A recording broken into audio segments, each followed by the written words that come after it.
চিকিৎসা ক্ষেত্রে নতুন আশার আলো দেখালো রায়গঞ্জ বিশ্ববিদ্যালয়ের সেরিকালচার বিভাগ। এই বিভাগের গবেষকদের একটি দল মিলে দৃঢ় প্রচেষ্টার উদ্ভাবন করেছেন এক নতুন ধরনের ব্যান্ডেজ, যা তৈরি হয়েছে রেশম কীটের গুটি দিয়ে। জানা গিয়েছে এই ব্যান্ডেজ অগ্নিদগ্ধ রোগীর ক্ষতস্থানে ব্যাকটেরিয়ার সংক্রমণ রুখতে অত্যন্ত কার্যকরী।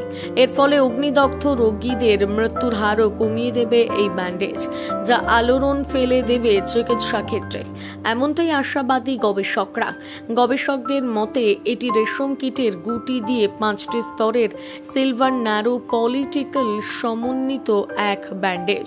সাধারণ আগুনে পোড়া ক্ষতস্থানে যে সমস্ত ব্যাকটেরিয়া সংক্রমণ ঘটায় তারা একাধিক ড্রাগ প্রতিরোধের ক্ষমতা সম্পন্ন হয়ে থাকে, এতে কোনো সন্দেহ নেই। কিন্তু সিলভার ন্যানো পলিক্যাল সমন্বিত এই ব্যান্ডেজে থাকা বিভিন্ন উপাদান ওইসব ব্যাকটেরিয়ার লড়াইয়ে ভীষণভাবে কার্যকরী। মূলত কেন্দ্রীয় স্বাস্থ্য মন্ত্রক এই পরিসংখ্যান বলছে ভারতের প্রতি বছর 70 লক্ষ মানুষ অগ্নিদগ্ধ হন। এর মধ্যে 1.5 লক্ষ মানুষের মৃত্যু হয়, যার বেশিরভাগ ব্যাকটেরিয়া দ্বারা রক্তের ইনফেকশন হয়। সুতরাং রেশম কীট গুটির দ্বারা নির্মিত এই ব্যান্ডেজ কতটা কার্যকরী তার বলার অপেক্ষা রাখে না। আপনার নাম, কোন ডিপার্টমেন্ট, কি দায়িত্বে আছে? আমার নাম অমিত কুমার মন্ডল। আমি department of sericulture assistant professor হিসেবে আছি। সম্প্রতি একটা আপনাদের ডিপার্টমেন্ট থেকে একটা সাফল্য এসেছে গবেষণার উপরে, কি বিষয়টা? বিষয়টা হচ্ছে আমরা একটা ন্যানো কনজুক্টিভ একটা ব্যান্ডেজ বানিয়েছি। এটা আমরা সিল্ক কোকন থেকে বানিয়েছি, মানে আমাদের কোকন সিল্কওয়াম কোকন থেকে বানিয়েছি। তো এই কোকনটা অ্যাকচুয়ালি আপনি যেন জানেন, সিল্ক হচ্ছে সব থেকে ট্রেডিশনাল একটা ফাইবার অফ হিউম্যান ম্যানকাইন্ড। আর যেহেতু এটা একটা বায়োমেটেরিয়াল উইচ ইজ বায়োডিগ্রেডেবল, তো সিল্কের মধ্যে মেজর দুটো প্রোটিন থেকে থাকে। ওটা হচ্ছে ফিব্রোইন, একটা সেরিসিন, এটা রিডিউসিং অ্যান্ড স্টেবিলাইজিং এজেন্ট হিসেবে কাজ করছে। আর সিল্ক কোকনের কিছুটা প্রপার্টি আছে যে আমাদের স্কিনের যে প্রপার্টি তার সাথে মিমিক করতে পারে। তো এইসব ব্যাকগ্রাউন্ড নলেজের জন্যই আমরা সিল্ক কোকনকে চুজ করেছি ফর ব্যান্ডেজ বানানোর জন্য।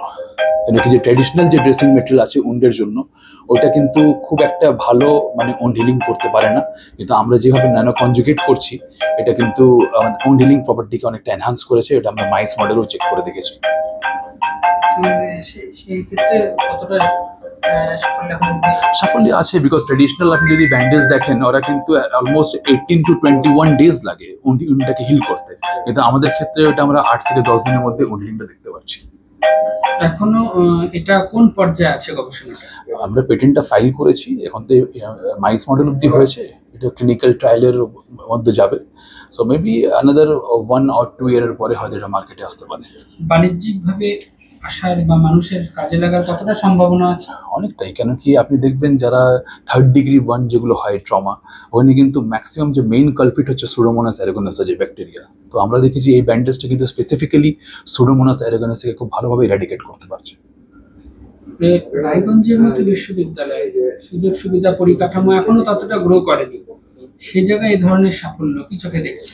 দেখুন, এটা তো মানে খুবই একটা বিরাট বড় অ্যাচিভমেন্ট। কেন কি আমার মনে হয় কি যদি কাজ করার ইচ্ছে থাকে, আমরা মিনিমাম ইনফ্রাস্ট্রাকচার দিয়েও কাজ করতে পারি। সো এটা একটা গুড এক্সাম্পল।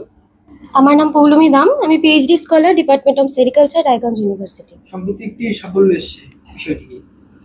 হ্যাঁ, আমাদের পরপর 2টো পেটেন্ট পাবলিশ হয়েছে ইন্ডিয়ান পেটেন্ট জার্নালে।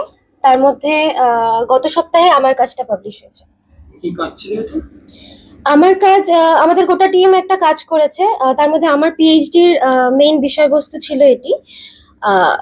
আমার কাজের মধ্যে মেইনলি রেশম গুটি বলতে সিল্ক কোকুন বলে এক ধরনের গঠন হয়। আমি জানি না কতজন পরিচিত, যারা জানেন তারা জানেন যে সেই কোকুন বলে যে স্ট্রাকচারটি রয়েছে, সেখান থেকে সাধারণত রেশম বা সিল্ক সেই জিনিসটিকে সেখান থেকে পাওয়া যায়। এবং সেই যে কোকুন স্ট্রাকচার বা সেই রেশম গুটিকে কাজে লাগিয়ে আমরা এক ধরনের ব্যান্ডেজ তৈরি করেছি। আর এই ব্যান্ডেজের আরেকটি মেইন কম্পোনেন্ট ছিল সিলভার ন্যানো পার্টিকেল। এই ব্যান্ডেজটা দিয়ে সাধারণত আমাদের উদ্দেশ্য ছিল যে সমস্ত ব্যাকটেরিয়াগুলো যেগুলো বার্ন উন্ড মানে হচ্ছে আগুনে পুড়ে যাওয়া ক্ষতস্থানে সংক্রমণ করে, সাধারণত সেই সমস্ত ক্ষতস্থানে যে ব্যাকটেরিয়াগুলো সংক্রমণ করে তাদেরকে সাধারণ উপায়ে বা সাধারণ অ্যান্টিবায়োটিক দিয়ে এই মুহূর্তে মারা খুব একটা সম্ভবপর হয়ে উঠছে না। তার কারণ দিনের পর দিন এই ব্যাকটেরিয়াগুলো অ্যান্টিবায়োটিক রেসিস্ট্যান্ট হয়ে পড়ছে এবং সেই কারণে একটি রোগীর আগুনে পুড়ে যাওয়ার পর সে আগুনে পুড়ে যাওয়ার ক্ষতর জন্য যতটা না মারা যায়, যেহেতু আগুনে পুড়ে যাওয়া ক্ষত সেটা শুকোতে অনেক বেশি সময় লাগে, সেই সময়ে এই ধরনের এমডিআর প্যাথোজেন বা মাল্টি ড্রাগ রেসিস্ট্যান্ট প্যাথোজেন গুলোর জন্য তাদের ইনফেকশনের জন্য তাদের ব্লাডে সেপসিস হয়ে যায় এবং এই সেপসিসের জন্য পরবর্তীকালে মাল্টি অর্গান ফেলিওর হয়েও তারা মারা যায়।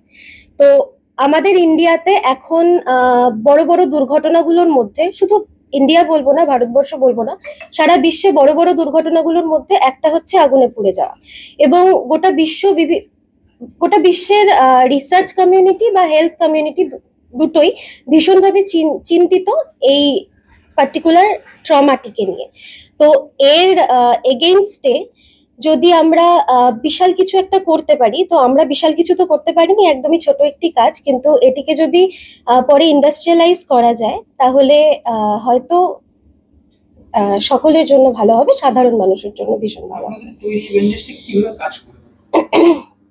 আমাদের তৈরি ব্যান্ডেজ, নর্মাল যে সমস্ত ব্যান্ডেজ গুলো আছে, যেমন আমরা সাধারণত কি করি, সাধারণত ফার্স্ট এইড হিসেবে তুলো ইউজ করি, বা ক্ষতস্থানে একটু বড় যদি ক্ষত হয়ে যায় সেখানে আমরা নর্মাল যে সমস্ত গজের ব্যান্ডেজ সেগুলো ইউজ করি।